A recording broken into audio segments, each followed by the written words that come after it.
রেজ্জাক খান, আমরা একসঙ্গে চলাফেরা করতাম, একই অঞ্চলে ওঠা বসা করতাম, একই বোলাকে চলাফেরা করতাম। এই তৃণমূলের হাতে তানাকে খুন হতে হয়েছে। আমি তো মানে ঠিকই করে নিয়েছিলাম যে জেল থেকে সর্বপ্রথম আমি রেজ্জাক খানের বাড়িতে যাব। আমার শুধু দল অনুমতি দিলে, এখনও জেলে দাঁড়িয়ে আছি, আমি রেজ্জাক খার বাড়ি থেকে আমি আমার নিজের বাড়ি যাব। সে রাজনীতিভাবে আমার মানে বিরোধ থাকতে পারে, কিন্তু মানসিকতাভাবে মানুষ হিসেবে তাকে কোনোদিন আমি ঘৃণা করতাম না। তৃণমূলের এক শ্রেণীর মানুষ তাদের স্বার্থসিদ্ধি বাড়ানোর জন্য এই রেজ্জাক খানকে খুন করে দিয়েছে। আমাদের আইএসএফের অনেক মায়ের কোল খালি করে দিয়েছে, অনেক যুবকের প্রাণ কেড়ে নিয়েছে। আমরা শুধু ভাঙড়ের শুভবুদ্ধি সম্পূর্ণ মানুষ, যারা জাত ধর্ম বর্ণ নির্বিশেষে একে অপরের কাঁধে কাঁধ দিয়ে হাতে হাত দিয়ে স্কুলে গিয়েছিলাম, পঠ্যপাঠন করেছিলাম। আমি তাদের কাছে অনুরোধ করব যে কোনো রাজনৈতিক দলের ইন্ধনে আপনারা ট্যাপে পড়ে কারোর উপর অত্যাচার নামিয়ে আনবে না। সেই অত্যাচার বন্ধ করার জন্য ভাঙড়ে আইএসএফের জন্ম হয়েছে।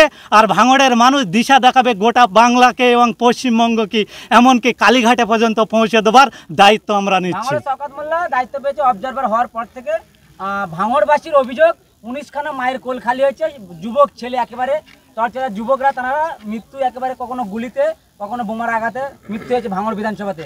কি দাবি এই জেল থেকে ফেরার পরে আপনার কি দাবি? কেন আপনিও টাকা ধরতে গেলে আতঙ্কের মধ্যে, কারণ শওকত মোল্লা ভাঙড়ে এখনো দায়িত্ব আছে তার। দেখেন, আমরা শওকত মোল্লার আতঙ্ক দেখে সর্বপ্রথম দল করি না। আমরা দল করেছি মানুষের স্বার্থে, মানুষের সুবিধার্থে আমরা দল করেছি। ভাঙড় বিধানসভায় যে তৃণমূল কংগ্রেস বলে দাবি করত, তারা যে নির্মম অত্যাচার করত আমাদের উপরে, তার থেকে মুক্তি পাওয়ার জন্য আমরা রাজনীতিটা বেছে নিয়েছিলাম আইএসএফ। ভাঙড়ের মানুষ সুবুদ্ধি সম্পূর্ণ মানুষ, তারা একদম শহরের সন্নিকটে থাকে। বর্তমান ভাঙড়কে কলকাতা পুলিশের ডিভিশনে নিয়ে আসা হয়েছে, কিন্তু তেমন কোনো পরিষেবা নেই। সেই পরিষেবাগুলো মানুষের দ্বারে পৌঁছে দেওয়ার জন্য আমরা 2023 সালে আমাদের জনপ্রতিনিধিদেরকে নিয়ে আমরা নমিনেশন পর্বে নমিনেশন করতে যাচ্ছিলাম। এই যে শওকত মোল্লা, জানাকে ভারতবর্ষের তদন্তকারী সংস্থা নটোরিয়াস ক্রিমিনাল বলে আখ্যায়িত করেছেন, সেই নটোরিয়াস ক্রিমিনালকে কালীঘাটের ময়না দায়িত্ব দিয়েছেন। আমি কালীঘাটের ময়না এ রাজ্যের মাননীয়াকে বলবে অবিলম্বে তানারকে সতর্ক হতে বলুন। বাংলা সহ ভাঙড়ের মানুষ যেদিন খেপে যাবে, এর অস্তিত্ব, এর মানে দিশা কোথায় গিয়ে দাঁড়াবে সেদিন বুঝতে পারবে না। আমরা লাশের রাজনীতি করি না। লাশের রাজনীতি যদি করতাম তাহলে আমরা মহিউদ্দিন মোল্লার লাশ নিয়ে নবান্নে চলে যেতাম। আমরা দেখেছি শওকত মোল্লার দলের মানুষ এই রেজ্জাক খানকে খুন করেছে, আর শওকত মোল্লা মিডিয়া প্রেসে বলছেন যে তিনি লাশ নিয়ে রাজনীতি মিছিল করবে। এই রাজনীতি, এই লাশের রাজনীতি বন্ধ করার জন্য ইন্ডিয়ান সেকুলার ফ্রন্ট পশ্চিমবঙ্গের কোনায় কোনায় তারা খাম চিহ্নের ঝান্ডা ছড়িয়ে দিয়েছে। ভাঙড়ের মানুষ তারা 2026 সালে গণতন্ত্র প্রক্রিয়ায় এদেরকে জব্দ করে দেবে বলে আমরা মনে করছি। ভাঙড়ে গিয়ে কি রেজ্জাক খানের খুন নিয়ে একেবারে আন্দোলন কি হবে? কেন টিএমসিরা মারধর করেছে, বা টিএমসির গুলিতে মারা হলো রেজ্জাক খান। কি দাবি আইএসএফের পক্ষ থেকে? আইএসএফ তো সৌজন্যতা রাজনীতি দেখায়, তাই এর পরবর্তী কি দেখাবে? সারা বাংলার মানুষ যখন জানে তৃণমূলের হাতে খুন হয়েছে, সারা ভাঙড়ের মানুষ যখন জানে তৃণমূলের হাতে খুন হয়েছে, এই শওকত মোল্লারা নিজেদের ব্যালেন্সটাকে ঠিক করার জন্য মোফাজ্জেলকে অন্য দলে ঠেলে দিয়েছেন।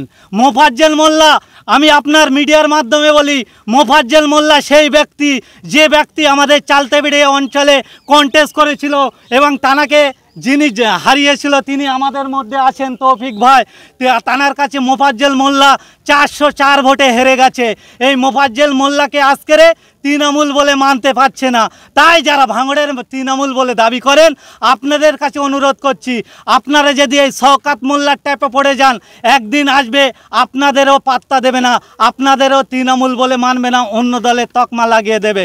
তাই আমরা তৃণমূল যারা করে তাদেরকেও সম্মান করি, তাদের জন্য লড়াই লড়ি, কেননা আমরা আইএসএফ করি।